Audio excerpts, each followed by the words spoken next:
Rasa ya, kau pemalas ya, rasa kau. Bangun kau, bangun. Kau. Ya Allah, mak upenya, ya mak. Kau lihat kelakuan kau tuh? Tak kalah macam kambing pula kau Hah? tuh. Mak ngatakan pun kambing, berarti mak Kau nih ya, jawab jak orang tua. Tabiat kau nih ya, mirip benar gak dengan almarhum bapak kau tuh? iyalah, anak. Kau nih, semua nak dijawab.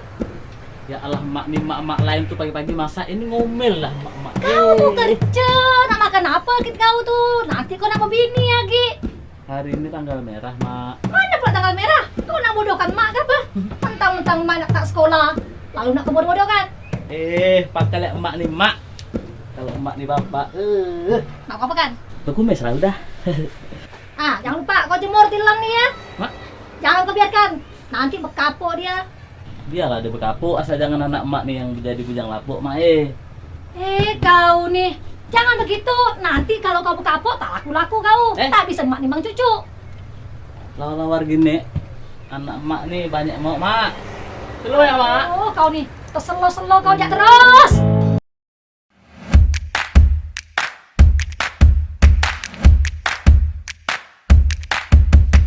Sebelum melanjutkan video ini, dukung channel kami dengan mengklik tombol subscribe agar selalu memberikan video-video yang bermanfaat. Terima kasih. Assalamualaikum, Bang Pawadi Jihad. Waalaikumsalam. Kita tetap gini Bang ya, karena masih tetap physical distancing. Ya, Tapi kadang-kadang kalau kawan-kawan itu biasa juga kayak gini. gini ya. Coba Bang titis Bang. Wih, keren men. Tetap itu Bang ya, tetap gaul ya, tetap gaul. Bang Pawadi Jihad biasanya dipanggil Pau. Bang Pau. Oke. Oh teman-teman, jadi mungkin teman-teman atau melihat beliau ada muridnya, mahasiswanya mungkin, oh ini Bang Pau. Tapi kalau mahasiswa manggilnya Bapak. Bang Pau juga. Bang Pau juga. Iya. Tetap ya. Nah teman-teman, mungkin teman-teman sudah tahu nih Bang Pau adalah sutradara film. Bang Pau tadi kan kita lihat tuh ada cuplikan sedikit tentang film Slow Jak Boy. Nah itu tahun berapa Bang kemarin dibuat? Kalau nggak salah itu tahun 2015. Tahun 2015 ya. 5 tahun yang lalu lah. Dan di situ ada Bang Ipung juga ya. Ya. Nah, Waktu itu film itu digarap tuh kolektifan sih. Makanya kawan-kawan yang diajak tuh ya kawan-kawan yang ya masih semangat untuk berkarya lah gitu kan. Iya. Berarti maksudnya timnya itu anak-anak muda semua Bang? Bisa dibilang anak-anak muda semua. Oke. Dan kalau dia tahu sih sedikit mengenai cerita film Slow Jak Boy itu apa sih Bang? Kan kayak lucu tuh ya, genre-genre komedi gitu kan. Slow Jak Boy itu film lama itu kan, film tahun 2015. Film itu dibikin nggak sengaja juga sih, tapi saya rasa ide ceritanya berawal dari pengalaman-pengalaman pribadi dan pengalaman teman-teman. Oke. Film tuh kalau apa ya, udah lama sih film itu. Gini. Ceritanya film itu seorang pemuda Iya.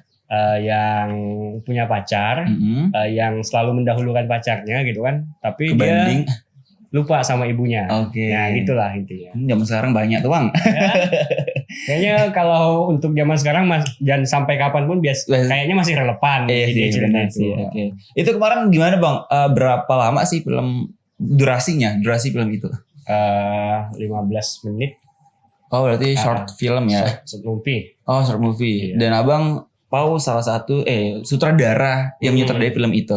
Yang nulis, yang nyutradarin juga. Wow, luar biasa.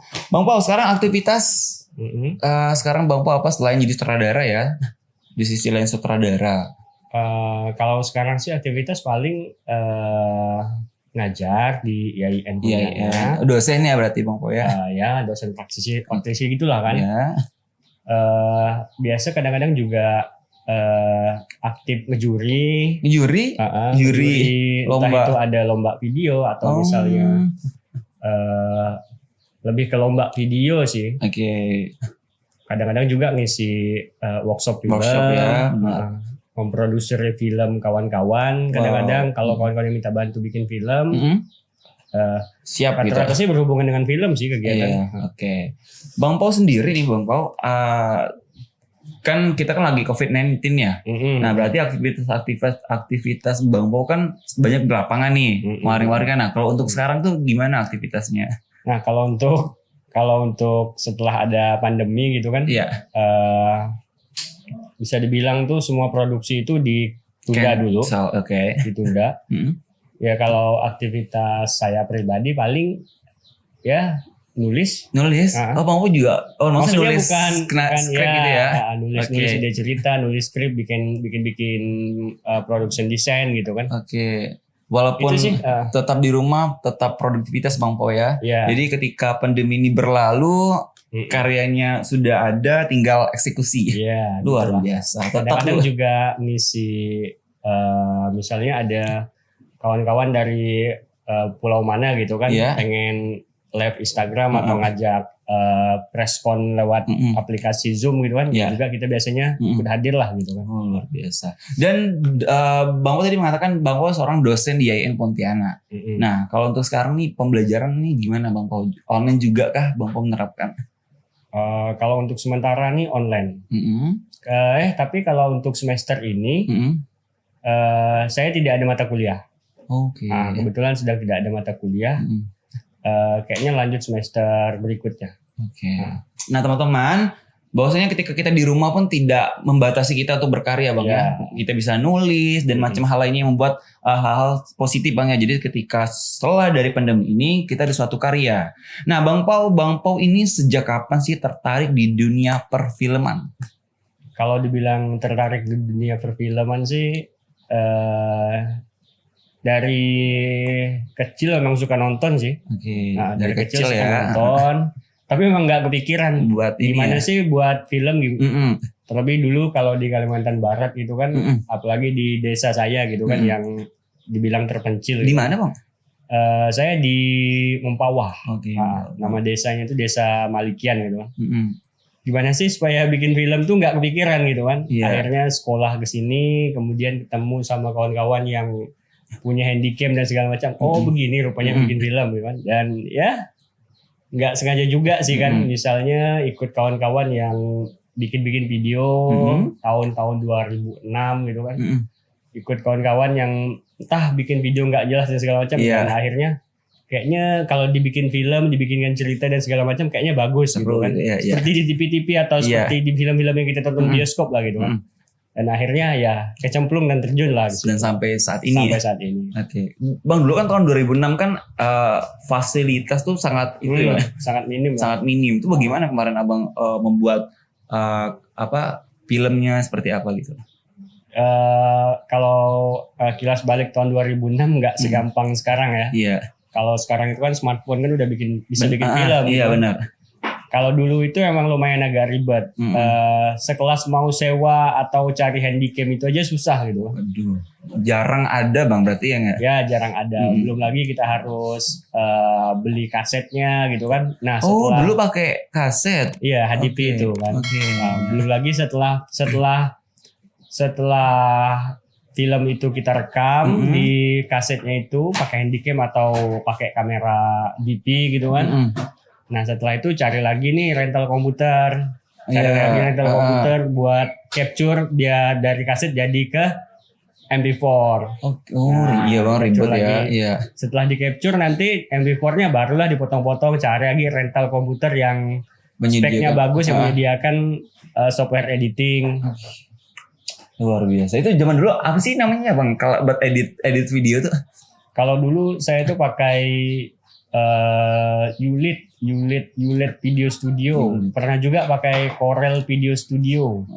Itu udah highlight ya pada tahun itu Bang ya? Ya gitulah, udah lumayan lah. Yang penting bisa motong lah intinya. Iya, bisa motong nyambung ya gitu. Bang Pau sendiri tahun berapa sih pada saat buat film? Kan Abang kan pernah buat film kan di 2000. Kalau Abang terjun di dunia perfilman tahun 2009. Fokus di dunia perfilman itu pada tahun?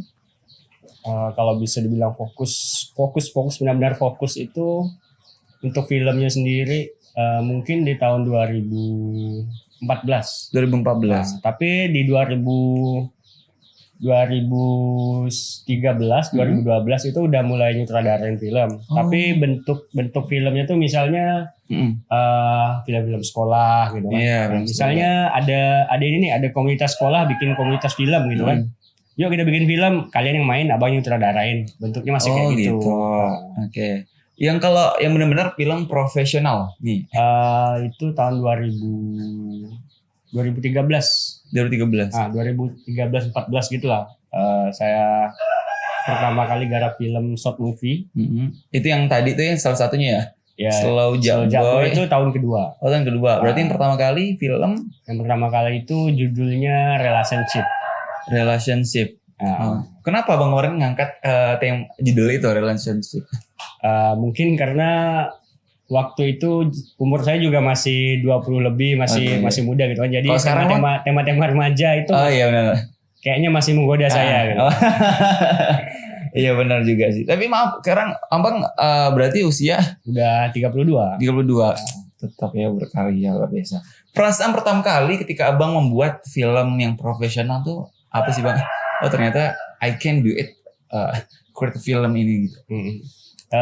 Pertama kali ya kalau untuk perasaan sih pastinya puas ya. Kita bisa menuangkan ide kita ke dalam sebuah film gitu. Yeah. Tapi yang jelasnya bahwa sebuah film itu memang dibilang mudah, enggak juga mudah. Tapi ketika kita jalanin, ya rasanya kayaknya ya bisa aja gitu kan, walaupun dengan segala tantangan lah gitu kan. Karena film itu bukan hanya sekedar tampilan Bang ya, tapi maksudnya ada ceritanya seperti itu. Hal yang menarik dari cerita film itu tuh apa sih Bang sebenarnya kekuatannya itu? Kalau film itu bagi saya pribadi hal yang menarik itu ketika kita bisa membuat film dengan jujur. Oke, dengan jujur ya. Ya jujur. Ya, itu maksudnya gimana Bang? Ya, maksud dengan jujur itu bisa dibilang itu kayak gini. Misalnya kita bikin cerita nih kan, bikin sebuah cerita, entah kita terinspirasi dari mana, entah itu pengalaman pribadi, entah itu pengalaman kawan. Ketika kita menuangkan cerita, nah kita jujur nggak sih di cerita itu gitu. Nah kadang-kadang kan kalau biasanya kan misal buat ceritanya aku mau bikin adegan dia ini putus cinta, tapi dalam adegan itu misalnya entah pengalaman pribadi atau orang lain, apakah di pengalaman pribadi kita sedang putus cinta atau segala macam, apakah adegan putus cinta hanya sekedar tambahan atau bumbu-bumbu gitu. Nah biasanya saya lebih senang menggali hal-hal yang jujur di hati saya gitu. Misalnya ada adegan-adegan yang harus saya tambah tapi itu bentuknya yang ketidakjujuran dari hati saya, biasanya saya buang karena mungkin kalau orang gitu, mungkin kalau orang lain nontonnya mungkin fine-fine aja, mungkin pengalaman dia gitu kan. Tapi kalau bagi saya rasanya kayaknya ada yang ngeganjal gitu kan. Ya udah saya buat apa adanya saya yang sesuai dengan hati saya aja. Ternyata film bukan buat sembarangan Bang ya. Tapi ada hal-hal yang harus diaplikasikan, seperti kan harus jujur seperti itu. Bang kan banyak nih daftar film yang Abang garap. Dari Abang salah satu film yang buat sebuah tantangan atau kesulitan. Itu di film apa Bang? Berapa banyak film Abang sekarang yang sudah garap? Yang saya sutradarai mungkin ada 5 kali ya. 5, oke. Tapi ya kalau untuk dihitung dari awal saya garap film yang dari main-main gitu kan sampai serius mungkin ada belasan kayaknya. Belasan ya. Saya juga nggak hitung. Luar biasa. Tapi yang ini Bang, tantangan atau kesulitan dalam buat film lah menurut Abang. Kalau bagi saya pribadi tentu tantangan tersendiri ketika saya menemukan ide cerita. Kalau di saat tapi gini ya, setiap kita melalui fase itu pasti tantangannya berbeda. Iya benar. Bisa dibilang kayak gitu. Setiap produksi film punya tantangan yang berbeda-beda. Misalnya di film Slow Jack Boy, tantangan saya itu bagaimana saya bisa menemukan kawan-kawan yang bisa bersinergi dengan saya gitu. Karena itu kolektifan gitu. Iya benar. Nah selanjutnya di film Mira gitu kan. Di film Mira tantangannya bagaimana saya bisa mensinkronkan cerita yang sudah ditulis dalam buku ke dalam skenario film. Nah, ya seperti itulah. Tapi bagi saya pribadi tantangan yang memang benar-benar saya rasakan dari awal bikin film sampai sekarang ya tentu melahirkan sebuah ide cerita itu sangat sangat Benar-benar sulit menurut saya. iya betul. Kalau yang dimaksud tantangan yang di lapangan nih bang, misalkan ada sesuatu yang harus benar-benar jaga seperti itu menurut Bang. Kalau di lapangan tuh tantangan yang paling harus kita jaga, mungkin orang-orang bisa bilang kalau misalnya terkendala alat dan segala macam. Oh ya itu pasti dulu ya. Tapi kalau saya rasa itu enggak jadi soal sih. Oh. Kalau dari dulu ketika saya buat film kayaknya alat atau gear atau perlengkapan kayaknya nggak jadi masalah, apalagi di Pontianak kan bisa dijangkau lah gitu. Walaupun zaman dulu dengan keterbatasan kayaknya kalau bagi saya pribadi masih bisa gitu kan. Tapi yang memang benar-benar menjadi tantangan tuh tentu yang pertama tuh paling disiplin kawan-kawan sih. Disiplin Itu yang paling ya biasalah gitu kan. Kadang-kadang kalau misalnya kita bikin film yang kolektifan gitu kan. Ya kita kan nggak bisa bayar kawan-kawan gitu segala macam. Ya mungkin kawan-kawan mendahulukan pekerjaan yang lebih penting. Kita kan nggak bisa nyalahin juga. Gitu kan. Nah, mensinkronkan waktu dan segala macam itu yang sulit. Kalau menurut Bang Pau nih ya, Bang Pau sendiri, film itu sebenarnya membuat film itu sebenarnya hobi abang kah atau apa sih? Kalau dulu hobi. Kalau sekarang berarti menjadi sebuah profesi. Kalau sekarang saya juga menganggapnya masih hobi. Oh masih hobi. Iya. Iya juga sih betul. Masih hobi. Masih hobi. Maksudnya apa ya? Ada biasanya kan seorang itu kalau membuat film tuh bukan hanya sekedar film yang dibuatkan, tapi ada sesuatu yang membuat dia itu apa seperti itu. Kalau dari Bang Po sendiri ada enggak? Gini ya, kenapa film itu sampai sekarang saya anggap sebagai hobi? Karena ketika itu saya anggap sebagai profesi, pasti ada sesuatu yang bisa dibilang itu membatasi saya biasanya. Seperti itu sih. Nah, kalau saya menganggap itu hobi, biasanya lebih floor gitu kan, lebih floor, lebih saya bisa menggarap ide entah dari mana, entah yang walaupun film-film ide-idenya yang dekat gitu kan. Tapi ketika itu saya jadikan sebuah profesi, ya walaupun sekarang memang ada yang bilang juga film itu profesi saya gitu kan. Tapi menurut saya itu bonus lah gitu. Ketika hobi saya menjadi profesi, ya memang itu jalannya gitu kan. Tapi sampai saat sekarang ini itu hobi gitu kan. Tapi ya luar biasa. Bang Pau sendiri kalau membuat film, biasanya ngeriset dulu kan. Nah biasanya hal yang paling susah, yang paling sulit buat abang ngeriset film tuh gimana? Ya hal yang paling susah tentu pendekatan. Pendekatan dengan apapun. Misalnya saya lagi meriset tentang ide cerita. Kalau saat ini saya lagi saat ini saya sedang memproduksi film. Kalau di judul draft satunya itu melodrama. Melodrama. Nah, sulitnya itu kan bercerita tentang gender ya. Nah, tentu kesulitan saya saat ini bagaimana pola saya mendekati dan berinteraksi dengan orang-orang yang misalnya punya gender yang unik gitu gitu sih. Bukan juga yang misalnya kan kalau kita berbicara tentang gender kan, laki jadi perempuan jadi laki, enggak juga seperti itu sih. Tentu kadang kita bisa menemukan gender yang ya unik lah biasanya kayak gitu kan. Ada bang seperti itu? Ada sih, ada. Saya udah tahu. Itu lokasi syutingnya di mana bang? Niatnya di Pontianak juga. Pontianak. Oke. Biasa kan, ini pernah nggak sih bang buat film adegan yang di jalanan tuh, di jalan raya. Nah itu kan sulit tuh kan. Terus kita mesti kayak ngeblok jalan seperti itu. Kemudian talent-talentnya harus berani biar tidak malu seperti itu. Nah ada nggak sih cerita unik di seperti itu bang? Tetap ada sih. Ada ya. Cerita unik tuh kalau syuting di jalan tuh macam-macam sih. Pernah aku tuh syuting di pasar tengah gitu kan. Pasar tengah. Syuting di pasar tengah. Ramai itu kan. Jalan udah blok apa tuh kan ada blok-blok gitu ya pas Iya, tengah ya. iya. Udah ditahan sama penjaga kawan-kawan yang jagain gitu kan.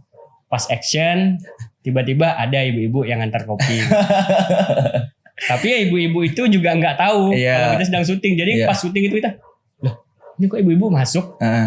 Udah biarin kayak gitu biasanya. Oh, tapi maksudnya tetap diambil kah adegan itu atau ngulang lagi berarti kan? Ya kalau sementara ibu itu tidak mengganggu, kebetulan waktu itu ibu itu tidak mengganggu ya kita ambil aja. Iya sih.